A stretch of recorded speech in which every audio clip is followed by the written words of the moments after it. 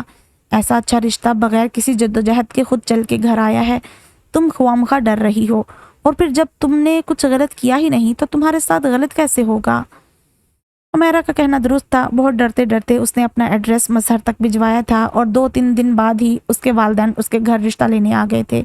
اگرچہ ان کے انداز میں خاص گرمجوشی نہیں تھی، بہت روکھے پھیکے طریقے سے انہوں نے یہ بات واضح طور پر جتاتے ہوئے رشتہ طلب کیا تھا کہ یہ سراسر ان کے بیٹے کی ذاتی پسند ہے۔ اس کے باوجود بھابھیوں نے دبے دبے ہلکے پھلکے طنز کے علاوہ اور کچھ نہ کہا تھا۔ مظہر بٹی کا رشتہ ہاتھوں ہاتھ لے لیا گیا تھا۔ صرف 2 مہینے تک ان کی منگنی رہی، اور اس دوران مظہر اس کی تمام تر احتیاطوں کے باوجود مسلسل رابطے میں رہا۔ وہ اپنے آپ کو اس کی محبت میں مبتلا ہونے سے روک نہ سکی۔ منگنی کے اس مختصر دورانیے میں مظہر کے گھر والوں نے ہر ممکن طریقے سے منزہ کے بھائیوں کو زج کرنے کی کوشش کی کہ کسی طریقے سے وہ لوگ متنفر ہو کر خود رشتہ ختم کر دیں۔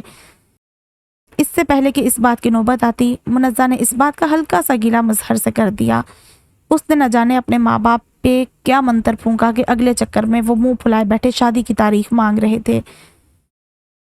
وہ دلہن بن کے مظہر کی زندگی میں شامل ہو تو گئی، لیکن اس الزام کے ساتھ کہ اس نے شادی سے پہلے محبت کی پینگیں بڑھا کر مظہر کو پھنسایا تھا۔ حالانکہ حقیقت تو یہ تھی کہ پہل یہ دیوانگی یک طرفہ تھی، یعنی صرف مظہر کی جانب سے۔ اس کی انوالومنٹ تو منگنی کے بعد پیدا ہوئی تھی، اور اب شادی کے بعد تو مظہر ہی اس کے لیے سب کچھ تھا۔ وہ خود نہیں جانتی تھی کہ کب اور کیسے وہ اس سے اتنی بے پناہ محبت کرنے لگی تھی۔